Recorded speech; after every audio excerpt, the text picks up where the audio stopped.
Good morning, children. Welcome to the second lecture of nationalism in India. Last day we discussed about the three movements led by Mahatma Gandhi, that is the Champaran movement or Indigo movement.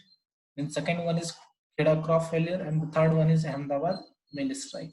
You should know the location of these places because these are the very important question, map questions for your board examination. Coming to the next topic, we are going to discuss today as about the Rowlatt Act. What is Rowlatt Act? Before that, you should understand that the First World War started in 1914, ended in 1918, right? So in this First World War, the Indians supported British people. तो अगर Indians ने अंग्रेजों को support किया तो Indians उसके बदले में कुछ अच्छा चाहते थे अंग्रेजों से, लेकिन अंग्रेजों ने क्या किया? They passed the Rowlatt Act. What was Rowlatt Act? Rowlatt Act एक ऐसा एक्ट था जो ये कहता था अगर कोई इंडियन पॉलिटिकली एक्टिव है, कोई स्ट्राइक कर रहा है अंग्रेज के खिलाफ या किसी भी तरह का कुछ भी स्टेप उठा रहा है against British, then that political leader और Indians can be arrested for 2 years. He can be detained for 2 years without any trial. Without any trial का मतलब बिना कोर्ट ले जाए, राइट? उसको 2 साल तक जेल में भेजा जा सकता है. तो ये एक काफी यू कैन से बहुत ही खराब एक्ट था, राइट? कि बिना जज, बिना कोई फैसला सुनाए उसको 2 साल जेल में भेज दिया जाता था, राइट?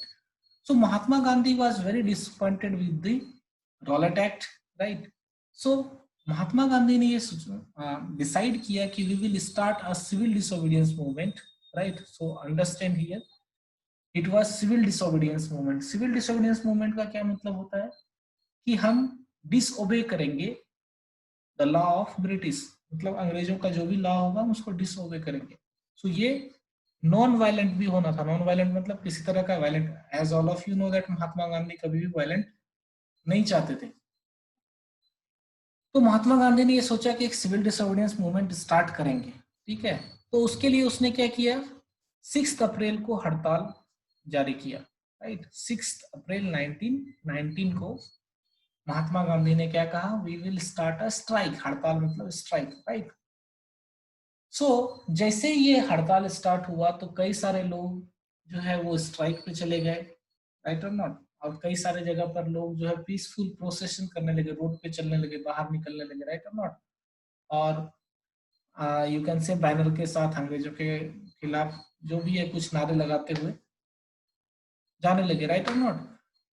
तो जो अंग्रेज थे, the British people started angering on the Indians.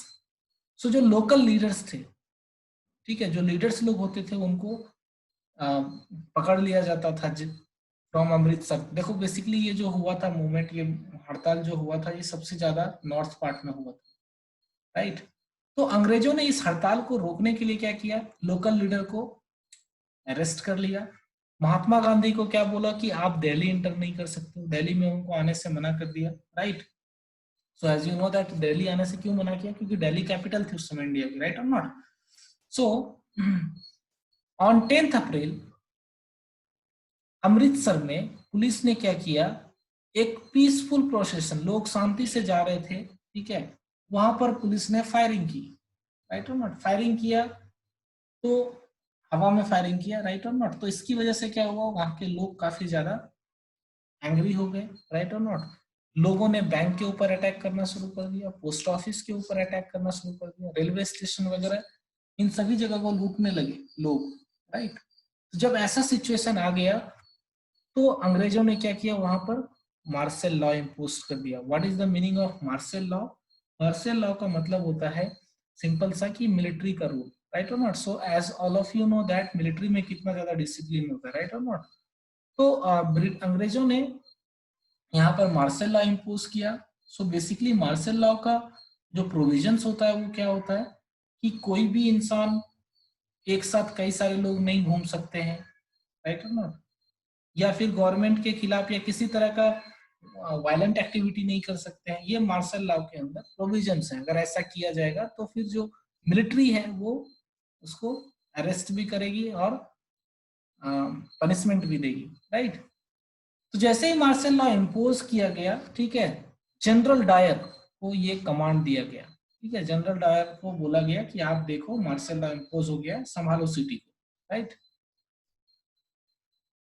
सो जब मार्शल लॉ इम्पोज था उसी समय 13 अप्रैल को, राइट, एक इंसिडेंट हुआ जिसको हम बोलते हैं जलियांवाला बाग इंसिडेंट। तो आप सभी लोग जानते हैं what is Jallianwala Bagh incident. तो देखते हैं हम कैसे हुआ ये जलियांवाला बाग इंसिडेंट, उस दिन क्या हुआ, right. So move to the next topic. So look at here. So basically क्या हुआ था उस दिन अमृतसर में, राइट, ग्राउंड में कई सारे लोग इकट्ठे हुए थे। क्यों इकट्ठे हुए थे?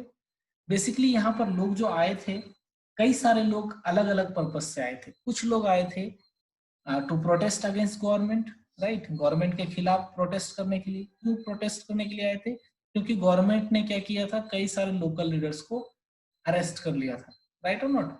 और कुछ लोग आए थे एनुअल बैसाखी फेयर को अटेंड करने के लिए। So all of you know that Baisakhi fair होता है पंजाब में, बहुत धूमधाम से मनाया जाता है। तो many people were came to attend the annual Baisakhi fair, right?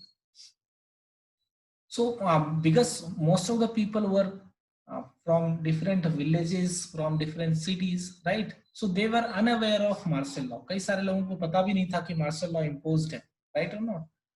So what Dyer did, जो जनरल ओ डायर था, उसने क्या किया, उसने जैसे ही सुना कि यहाँ पर जो है काफी सारे लोग इकट्ठे हैं, तो ही केम, राइट, जलियांवाला बाग में वो आए, राइट।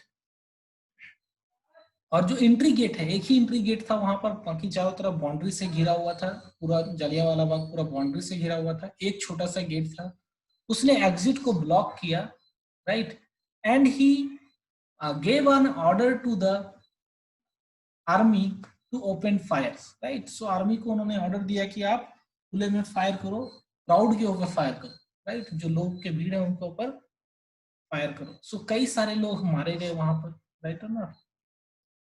सो इससे क्या हुआ, जो यू कैन से इंडियंस का जो मॉरल इफेक्ट था, लोगों का जो यू कैन से काफी ज्यादा लोगों के अंदर गुस्सा आ गया, राइट और नॉट, क्योंकि कई सारे लोग मारे गए हैं। एक रिपोर्ट कहता है, अंग्रेज का रिपोर्ट कहता है, अंग्रेज जो उसमें रिपोर्ट तैयार किए कितने लोग मारे गए, तो उनका मानना है कि अप्रोक्सीमेटली 400 पीपल वर किल्ड। लेकिन इंडियंस कहते हैं, इंडियंस ने भी उस समय रिपोर्ट बनाया, उन्होंने कहा कि approximately 1400 people were killed, right. So you can see इतने सारे लोग वहां पर मारे गए। अब सोचो कि अगर इस तरह का इंसिडेंट होगा तो क्या होगा। Many people started, right, you can say started violent activity. कई सारे लोग स्ट्राइक करना शुरू कर दिए गए, कई सारे जगह पर क्लैश होना शुरू हो गया पुलिस और इंडियंस के बीच, राइट और नॉट। They started attacking on governments building, right. So कई बार तो ऐसा हो रहा था कि ये लोग जब लड़ाई करते थे, या फिर यू कैन से जब भी ये लोग किसी बिल्डिंग को लूटते थे, गवर्नमेंट बिल्डिंग को लूटते थे, तो अंग्रेजों ने भी अपना एक्शन लेना शुरू किया, ठीक है। सो इंग्लिश पीपल क्या करते थे, कई बार लोगों को ह्यूमिलिएट करते थे, डिप्रेस करते थे। कैसे करते थे? जब भी कोई इंडियंस उनको मिलता था इस तरह की एक्टिविटी करते हुए, राइट, तो उनको पकड़ के उनको क्या बोला जाता था, सत्याग्रही को, कि उसका जो नाक है, ठीक है, वो ग्राउंड पर सटाने को बोलते थे, राइट और नॉट, ठीक है, ताकि कोई अंग्रेज अफसर सामने खड़ा होता था और उसको क्या बोलते थे कि अपना नाक को जमीन पे ऐसे ऐसे घिसने के लिए बोलते थे, राइट। सो सलाम करने के लिए बोला जाता था, सल्यूट करने के लिए, अगर कोई सामने से कोई ब्रिटिश ऑफिसर जा रहा है तो उसको सल्यूट करना है, ठीक है। तो इस तरह का चीजें वहां पर होने लगा, राइट। सो महात्मा गांधी ने जब देखा कि ये मूवमेंट काफी ज्यादा वायलेंट हो रहा है, तो उन्होंने रॉलेट सत्याग्रह को बंद कर दिया। सो जो हड़ताल उन्होंने 6 अप्रैल को स्टार्ट किया था, so as I told you कि 6 अप्रैल को उन्होंने क्या किया था, एक हड़ताल स्टार्ट किया था, ठीक है। सो उसी को हम रॉलेट सत्याग्रह बोलते हैं, ठीक है। रॉलेट सत्याग्रह को महात्मा गांधी ने वापस ले लिया। क्यों ले लिया? क्योंकि महात्मा गांधी को वायलेंट एक्टिविटी पसंद नहीं था, right. So this was the Jallianwala Bagh incident. Coming to the next one. So जैसे ही महात्मा गांधी ने मूवमेंट को कॉल ऑफ किया, राइट, उसके बाद क्या हुआ हम उसके बारे में देखेंगे। उसके पहले यहाँ पर एक पिक्चर है, ध्यान से देखो कि किस तरह से लोग यहाँ पर हैं, and the army people are firing on the a lot of people, right? So here भी देखो कई सारे लोग भागने की कोशिश कर रहे हैं, लेकिन इधर से एंट्री गेट है, ठीक है, ये यहाँ पर एंट्री गेट है, इसको इन्होंने ब्लॉक कर दिया है और लोगों के ऊपर फायरिंग की जा रही है, right? So these are the still, अभी भी अगर आप जाओगे वहां पर तो दीवार में इस तरह के आपको बुलेट्स के छेद दिखने को मिलेंगे, राइट? ठीक है, ये है हमारे जनरल ओडायर, राइट, जिसने ये ऑर्डर दिया था। And this is Udham Singh, ये कौन है? उधम सिंह।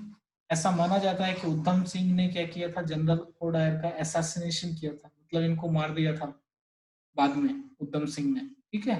सो ये इंडियंस था। तो उधम सिंह को आज भी ब्रिटेन में टेररिस्ट माना जाता है, लेकिन इंडिया में उधम सिंह को एक यू कैन से शहीद की तरह देखा जाता है, राइट? सो ये था जलियांवाला बाग इंसिडेंट। उसके आगे क्या हुआ हम ये देखते हैं।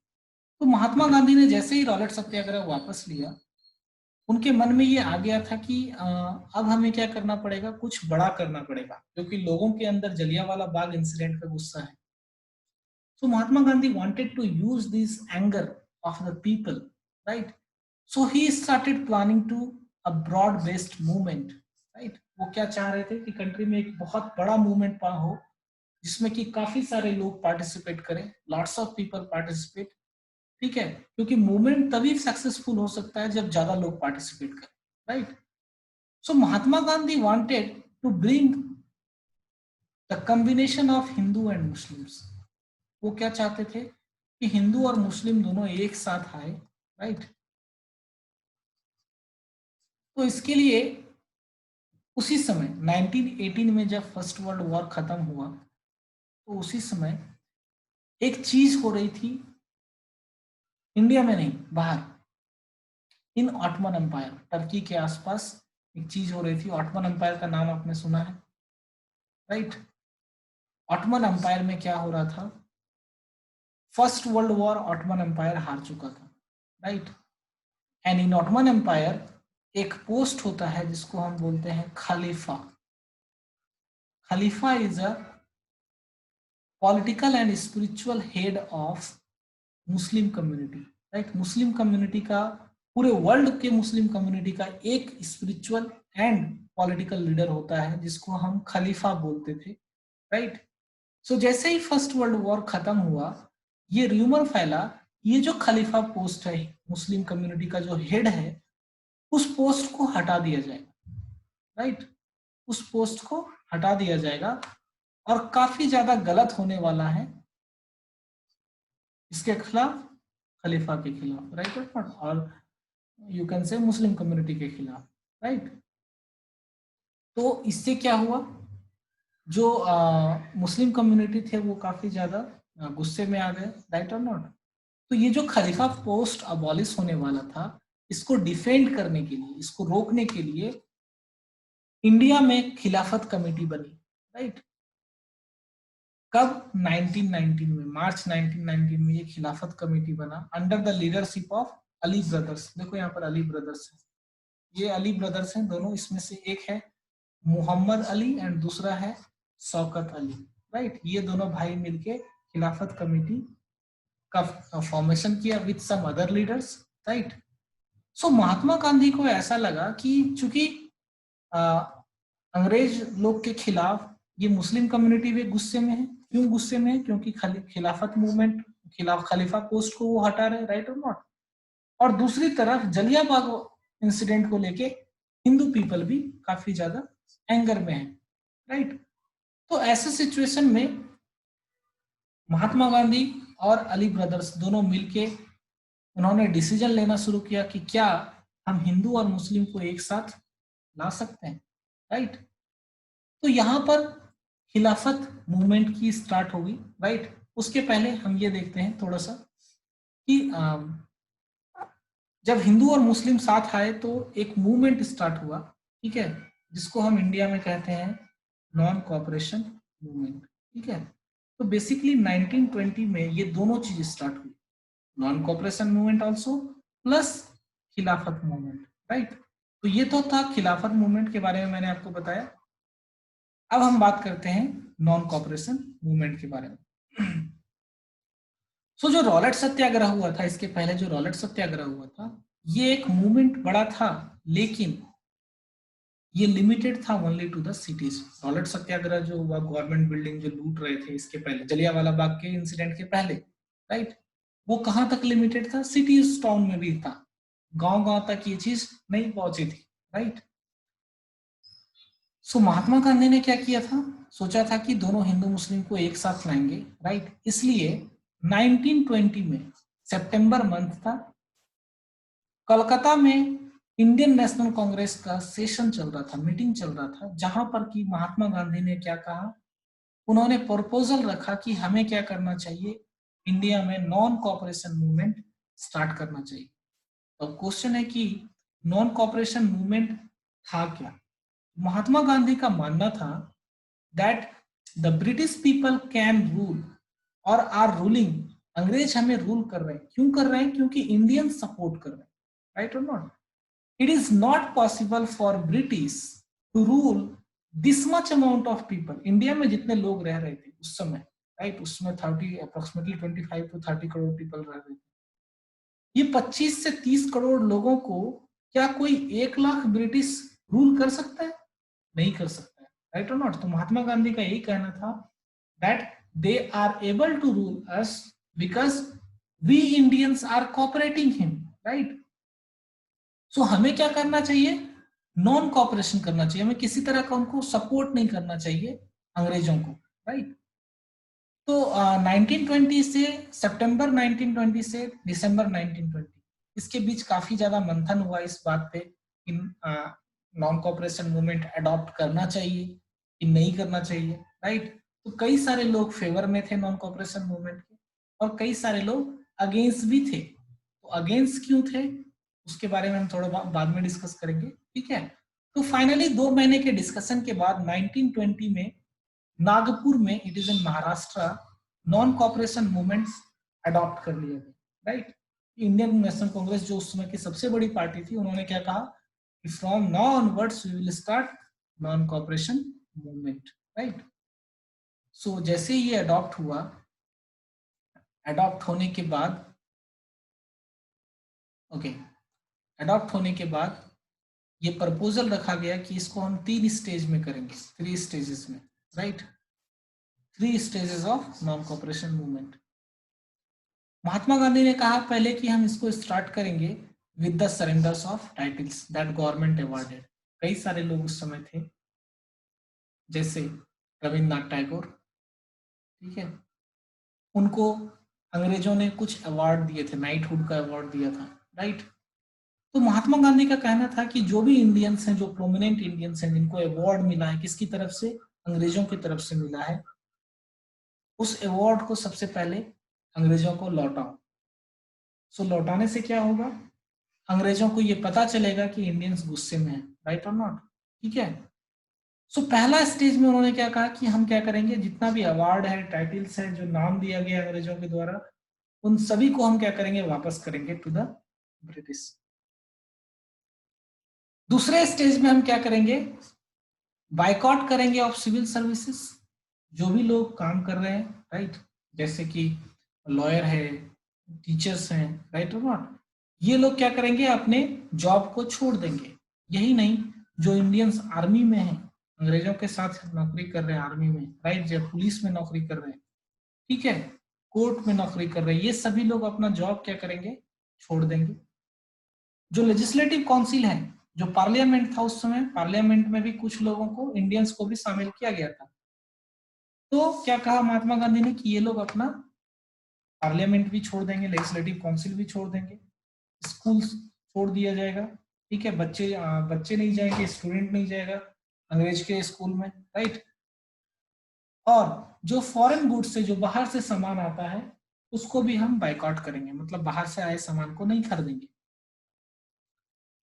सो अगर ये दोनों स्टेज से ब्रिटिश अगर हमारा डिमांड मान जाते हैं, राइट, तो ठीक है, otherwise we will start a full civil disobedience movement what is the civil disobedience movement, कि हम तो कॉपरेशन तो करेंगे नहीं, ठीक है, हम तो आर्मी पुलिस कोर्ट इन सारी जगह पर तो ज्वाइन करेंगे नहीं, साथ ही साथ हम ये भी करेंगे कि आपके लॉ को भी नहीं मानेंगे, अंग्रेजों के लॉ को भी नहीं मानेंगे। तो ये था तीसरा stage, that is civil disobedience movement. तो ये 3 स्टेज आपको याद रखने हैं, राइट। तो जब ये प्रपोजल हुआ तो कई सारे लोग इसके साथ एग्री भी नहीं थे, क्योंकि कई सारे लोगों को लगता था कि इस तरह से हम अगर पार्लियामेंट से बाहर निकल जाएंगे तो हमारे पास जो भी पावर है वो भी कम हो जाएगा, राइट और नॉट।